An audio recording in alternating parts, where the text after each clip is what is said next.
I just think defensively it was a lot of breakdowns, and of course, you know, the Chicago Bulls being the Chicago Bulls, scoring the basketball the way they did, we could have made things a lot tougher. But you know, they're so good.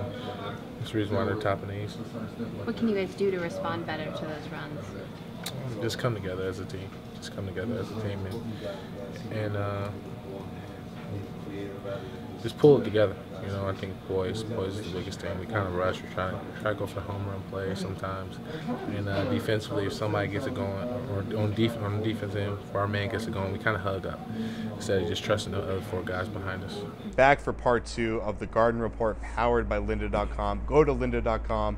You can get a free trial from CLNS Radio. So find that at CLNS Radio. You can get all the lessons you want, learn how to be Jimmy Toscano, or just learn how to be a great man in general. Okay, so let's get into this. So the Bulls were phenomenal, the Celtics not so much. We're looking at this as a kind of like a two-pronged issue. They don't have a go-to scorer right now, which is what you expect when you get rid of the 2 best players, and they don't have anybody to run the ball. They're trying with Evan Turner. Evan Turner, I'd say, is doing pretty much what you would expect from Evan Turner, which is not a diss at all. I wouldn't say it's a compliment, but it's something. He's doing things. He's solid. He puts in an effort. He tries to make a play. He's kind of mismatched with this situation, but he's getting called upon. He's doing his job here. But the Celtics are in need. Yeah, he's not. He's a point forward. He's trying to run point on a mediocre team. So it's not fair to him to really put this on him. Now, they have Phil Pressey sitting there, who I think has been playing great in the limited opportunities that he's getting. And then Marcus Smart, who just is not ready for this role whatsoever, but they're trying to kind of work him in smoothly here. But they're clearly not trying to throw him in the deep end. I mean, he's barely even cracking 20 minutes. He only played, actually he played 28 tonight, so I should rephrase, barely cracking 30 minutes then. Which is okay. I mean, Jimmy, what is right now, starting with just who's running point, who's running the offense, where should they be going, especially based on what you saw tonight? Well, I think you nailed a lot of things in the head. Thank you. Evan Turner, for once, I'll give it to you that one time. Evan Turner, we all know, we're not breaking news, he's not a point guard.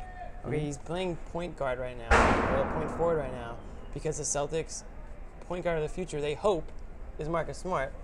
But the key word there is future. He's not ready to be point guard. Some people don't even think he is a point guard still. And I was sitting with some Bulls writers tonight, and one of them asked me, you know, how's Marcus Smart been? And I said, well, Evan Turner's running the point right now, and Phil Pressey's getting a lot of minutes. So as you can see, I mean, listen, the injury really slowed Smart's progress. I do think he's improved. I mean, we can all agree that he's playing better. Sure. He's more confident in his shot. I think I had a problem with one of his shots tonight. It was a rush. It was a rough off balance bad shot. step back. That's going to happen with him. But that's going to happen. I mean, you're a rookie. You're going to take shots that sometimes you maybe shouldn't take. But he's not ready to run the offense. He's not ready to be a point guard at the NBA level. He needs another off season with Stevens.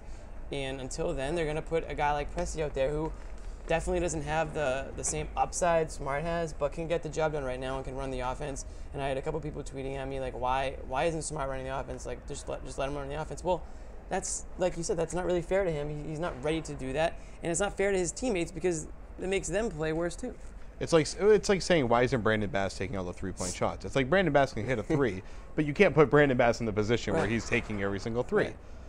Yeah, you know, I agree with a lot of what you said, Jimmy. Turner is, you know, when Rondo was here, okay, Turner's a decent fill-in start at point guard. But Rondo's gone, so Turner isn't really the answer now. He's been solid. He had 11, 8, and 6 tonight. And I commend him for playing injured. Go on. Yes, yes, and he played with the hurt thumb. So, you know, none of this is a knock on Evan Turner. He's a fun guy in the locker room. He's stepping in and trying to do a job that he's not necessarily best suited for, and he's putting up decent numbers in it. So this isn't an Evan Turner problem. No. This is just getting the team to gel problem. And, you know, I'm a Phil Pressey fan. I liked what I saw from him last year when he had, you know, I think it was probably around 12 or 13 starts, and he finished with above 500 record as the starting point guard. So Phil Pressey, you know, he's undersized. He has to work on his shot, but he runs the offense very well. I don't think anybody will argue that. And then lastly, what you guys said about Smart, he's obviously not ready, and it would be unfair to throw him in. But just like we talked about last episode, how it's unfair to put the expectations on Sullinger as the best player on the team, they are going to have to put Marcus Smart in some uncomfortable situations and let him run the offense some, even if he's going to play more time off the ball, and see what he can do and maybe develop him into somebody that after the trade deadline maybe can take over the starting point guard role for the last month and a half just to see what you have in him. It can't really hurt your team unless you think it's going to, stunt Marcus Smart's growth, which probably it won't do. He seems like a pretty confident kid. And I say this seriously, Marcus Smart might get the opportunity just because there's not going to be anybody in front of him by the trade deadline. I mean, they've already made 9 trades now. I mean, there's a chance that they probably will make more, and there's a good chance that he's going to be the starting point guard just because there's nobody else to play that role. So Smart should be paying attention still and not giving up, I guess. Doesn't really seem like Marcus Smart's character, No, though. he's not. Yeah, but so we talk about who needs to run point. They still need a go-to guy, and no matter how much Jared Sullinger will insist that he doesn't want to be that guy because he wants to develop the team system, the team system only works so much, especially on this team, and they need go-to guys just to get things done. They tried posting him up in the fourth quarter. He took 7 shots. He only hit 2 of them. Jimmy, tried posting up Taj Gibson. It did not work out too well. Most people in the league don't score on Taj Gibson. He's one of the best defenders in basketball, but do you feel like that was a good move to go to Sullinger? I mean, yeah. I mean, because we were talking about kind of forcing the issue with him and getting it at least in his mind, ingrained in his mind that in this stage in the game, like, you should be thinking shoot. You should be thinking low post, whether it's low post, and I know that we talked about it as well, like, is he an outside guy or is he a low post guy? Whatever Stevens is telling him, he's going to be thinking shoot first. Don't force the shot, but in your mind, be like, okay, I'm the guy right now. There's no more Jeff Green. There's no more Rondo. I still like Evan Turner as a really good offensive weapon in certain situations, and Avery Bradley's been hitting shots too, but there's only certain shots that I think I want Bradley taking. It's not. Yeah. But Julian, there's certain shots. There's a difference between a shoot first, ask questions later kind of approach, and then just trying to run plays through the guy. Right. And it's like he's so focused on being part of the system that they want to run when they're in the playoffs and they have all the guys on the roster that they need.